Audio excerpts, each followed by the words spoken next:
I'm from New Lexington, Ohio. I have 3.5 years in recovery. Today I am a son, a friend, and a person in long-term recovery. Beautiful. Well, thanks for joining us. If you could start off by sharing a bit about your childhood. Um, Normal small town childhood. I remember once when I was in treatment, I actually talked to a counselor just because I felt like I didn't belong there because I was in there with these guys that had so much trauma and stuff in their young lives, and it's like I don't know why I'm here. And I grew up with a family that kind of had money and morals and values and everything, and there wasn't a lot to explain my behaviors. Gotcha. And he was like, "Don't let that deter you from getting the treatment that you deserve." So when did substances get introduced, and what did it do for you? Definitely made me relaxed. I started drinking probably around 5th grade, smoking pot probably 6th grade, and then it just kind of progressed from that. And then in high school, I was drinking a lot, but I kind of excused it because I was doing good in school. I started college early. I was doing everything I was supposed to do, and even though I was drinking every night, I kind of excused it because I was still a good kid. Yeah. And then after high school, I got into opiates. So I graduated college and I stayed in my small town for a little bit. I was working as a nurse and started just kind of on weekends would buy drugs and do them as a party thing. And then whereas my friends would keep it to the weekend, I kind of progressed and just continued to do it all the time. There was no stopping for me. Even though I was making decent money, I didn't live in nice apartments. I didn't pay my student loans. I didn't have a cell phone at times. I ended up going to one of the prepaid phones, and if my phone got turned off, my phone got turned off. I didn't have a car. I didn't have car insurance. I mean, And you're an RN? no, LPN. LPN? Still. But I would pay my rent, and that was it. I ended up losing my nursing license. Got a lot of charges out of it, and went to treatment for 6 months. And when I got out of treatment, I went to recovery housing. But I was still, even in treatment, I knew I was going to drink. I would argue with the counselors about the fact of I don't have a problem with alcohol, I just have a problem with drugs. I had 3 DUIs, but those were all circumstantial. And like, drugs are the reason I'm in treatment, not the alcohol. So when I got out, I think I lasted about 6 months outside of treatment as far as not using anything. And then I just was living in a lot of despair and just self-pity. Kind of, woe is me. I know that I lost my nursing license. I'm a felon now. I have no money. Why did this all happen to me? And so I took a job as a bartender. I knew that I could make good money bartending, good money, fast money, and I didn't have a problem with alcohol, so I would be safe in that environment. And then I went on about a 5-year bender of not using drugs, but just drinking myself to death. Wow. And during that time, did you experience any physical health issues? Yes. I mean, towards the end, I was drinking the handle bottle Crown Royal usually a day, and then I would usually have to, around the 6 o'clock or so, walk to the gas station to get vodka, just because if I didn't have alcohol to get me through the night, then my hands and my feet would cramp up and I wouldn't be able to really walk very well. But I just stayed drinking to keep that kind of at bay.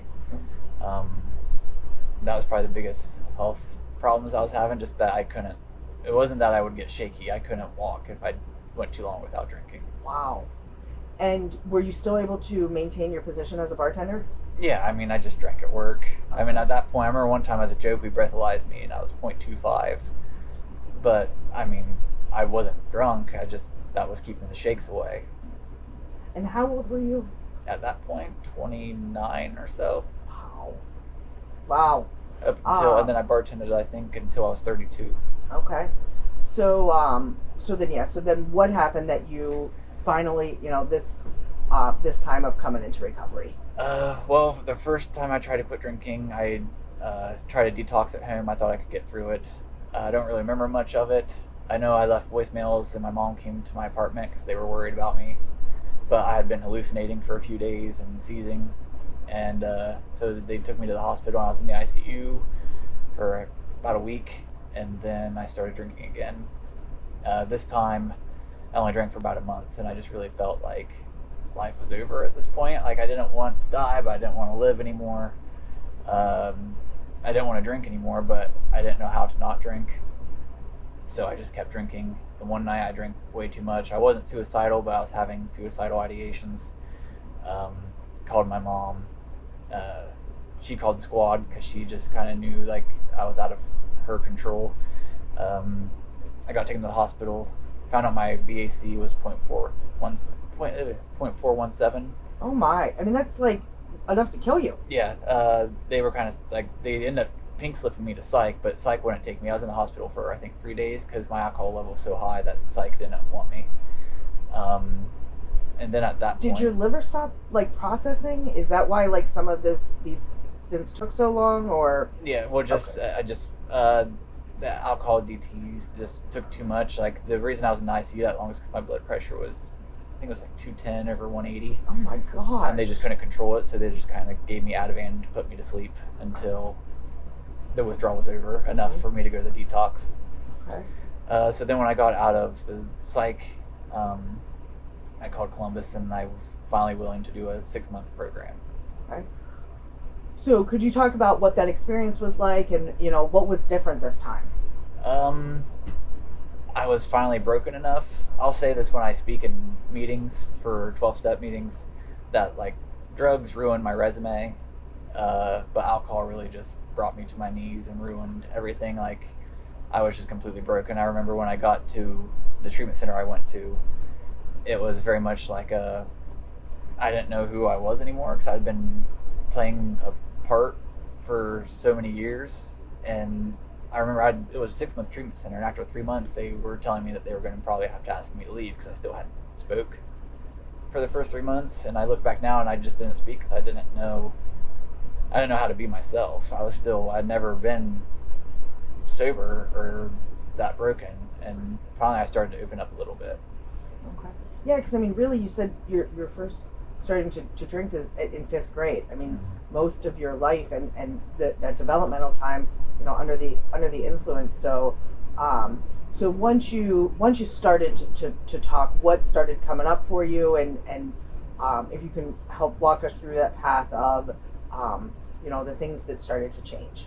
Just not liking myself, and trying to accept me for who I was. And then I know there was a lot of it where I was trying to find out why. Like, why do I drink? Is it like I experienced because I'm gay? I thought maybe I drank because I had problems with being homosexual, or maybe I was drinking because my dad, didn't love me enough, or maybe I was drinking because my mom coddled me, and I was just focusing on the why. And then finally, I kind of just, through the help of the counselors and 12 steps stuff, that the why doesn't matter. I just need to accept that and move on and work through how to get better. Okay. Absolutely. So that how to get better, what are the things that you started to do, the tools in the toolkit, so to speak, that worked for you, that really were most helpful? Just willingness. I know I had a lot of trouble with the higher power because I wanted to understand it.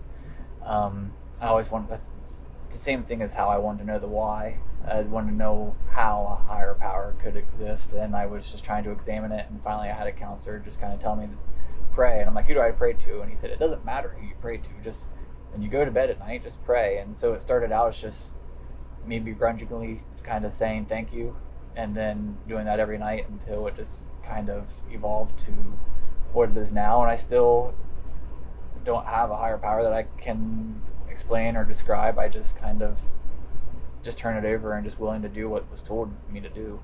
So what kind of work did you start off doing, and what are you doing today? So when I got out of treatment, I really had a lot more humility than I did the last time in 2015, because when I went into bartending, because I just knew I needed to focus on my recovery. I got a job at Hot Chicken Takeover. They're known for helping people in recovery, people fresh out of prison, homeless. And I did that for a while and loved it. I was able to live in the sober house, recovery house, pay my bills, go to my meetings, meet with my sponsor, and just kind of leave work at work. And then finally when I felt ready, I kind of was like, okay, I want to take the next step. and reached out. It was Christmas season. I reached out to L Brands and I started working there. And then I was really just trying to find myself as far as who I was, as far as not a bartender, not a nurse, but wanting to find a career. So I thought maybe I would do computers for a while. I worked for a computer company doing computer software analyst, so it was like customer support. Hated it. I thought maybe I could grow to like computers, but after a few months it just didn't happen. And then God doing for me what I can't do for myself. House of Hope called me one day and asked me if I was interested in working for them. And I jumped at the chance. I was like, yes, I would love to do that. And that's where I'm at now. Very cool. It's amazing to see how that, that journey, and again, it kind of goes back to that willingness to say yes and take those steps. So the work that you get to do now, if you could talk about that, the work you're doing today.